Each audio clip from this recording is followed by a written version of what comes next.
एकादशी महात्मा की जय। श्री निर्जला एकादशी महात्मा। श्री भीमसेन बोले, हे पितामह, भ्राता युधिष्ठिर, माता कुंती, द्रौपदी, अर्जुन, नकुल और सहदेव आदि एकादशी के दिन दान और व्रत आदि करते हैं और मुझसे एकादशी के दिन अन्न खाने को मना करते हैं। मैं उनसे कहता हूँ कि भाई, मैं भक्ति पूर्वक भगवान की पूजा तो कर सकता हूँ, परंतु एकादशी के दिन भूखा नहीं रह सकता। इस पर व्यास जी बोले, हे भीमसेन, यदि तुम नरक को बुरा और स्वर्ग को अच्छा मानते हो तो हर माह की दोनों एकादशियों को अन्न मत खाया करो। इस पर भीमसेन बोले कि हे पितामह, मैं आपसे पहले ही कह चुका हूँ कि मैं एक भी दिन भूखा बिना भोजन के नहीं रह सकता। फिर मेरे लिए पूरे दिन का उपवास करना तो बहुत कठिन है। यदि मैं प्रयत्न करूँ भी तो केवल एक व्रत कर सकता हूँ। अतः आप मुझसे कोई ऐसा व्रत बताइए जिससे मुझे स्वर्ग की प्राप्ति हो। श्री व्यास जी बोले कि हे वायुपुत्र, बड़े बड़े ऋषि और महर्षियों ने बहुत से शास्त्र आदि बनाए हैं कि मनुष्य को दोनों पक्षों की एकादशी का व्रत करना ही चाहिए, इससे उन्हें स्वर्ग की प्राप्ति होती है। श्री व्यास जी के वचनों को सुनकर भीमसेन नरक में जाने के कारण अत्यंत भयभीत हुए और लता के समान कांपने लगे। वो बोले कि हे व्यास जी, हे पितामह, अब मैं क्या करूं, क्योंकि मुझसे व्रत तो हो नहीं सकता। अतः आप मुझे कोई एक ही व्रत ऐसा बताइए जिससे मेरी मुक्ति हो जाए। इस पर व्यास जी बोले, हे भीमसेन, कृष्ण और मिथुन संक्रांति के मध्य में ज्येष्ठ माह की शुक्ल पक्ष को एक एकादशी आती है। उस एकादशी का नाम निर्जला एकादशी रखा गया है। इस एकादशी के व्रत में स्नान और आचमन में जल वर्जित नहीं है, लेकिन आचमन में 3 मासे जल से अधिक नहीं लेना चाहिए। इस आचमन में शरीर की शुद्धि हो जाती है। आचमन में 7 मासे से अधिक जल मद्यपान के समान होता है।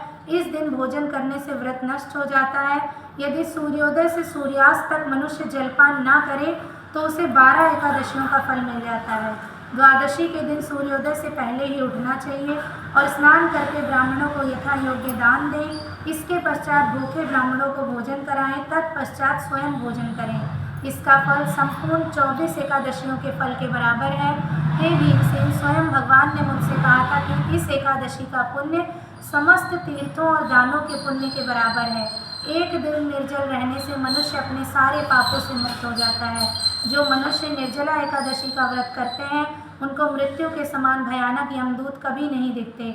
उस समय भगवान विष्णु के यमदूत स्वर्ग से आते हैं और उनको पुष्पक विमान में बिठाकर बैकुंठ को ले जाते हैं। अतः संसार में सबसे श्रेष्ठ निर्जला एकादशी का व्रत है।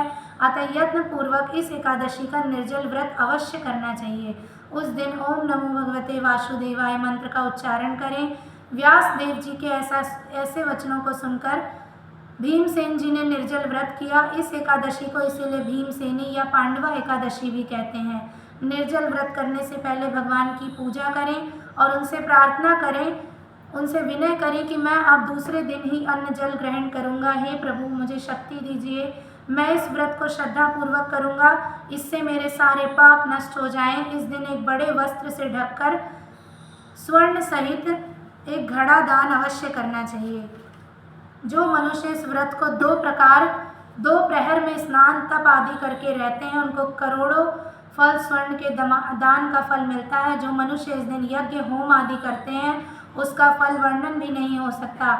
इस निर्जला एकादशी के व्रत से मनुष्य सीधे विष्णु लोक को जाता है। जो मनुष्य इस दिन अन्न खाते हैं उन्हें चांडाल के समान ही समझना चाहिए।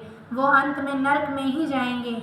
ब्रह्म हत्यारे, मद्यपान करने वाले, चोरी करने वाले, गुरु से द्वेष करने वाले, असत्य बोलने वाले इस व्रत को करने से स्वर्ग को चले जाते हैं। हे कुंती पुत्र, जो पुरुष या स्त्री इस व्रत को श्रद्धा पूर्वक करते हैं उनका निम्नलिखित कर्तव्य है। उन्हें सर्वप्रथम विष्णु भगवान की पूजा करनी चाहिए, तत्पश्चात गौ का दान करें। उस दिन ब्राह्मणों को दक्षिणा, मिष्ठान आदि दान में दें। निर्जला के दिन अन्न, वस्त्र, छत्र, उपाना आदि का दान करें। जो मनुष्य इस कथा को प्रेम पूर्वक पढ़ते व सुनते हैं उनको स्वर्ग की प्राप्ति होती है। बोल लक्ष्मी नारायण भगवान की बोले।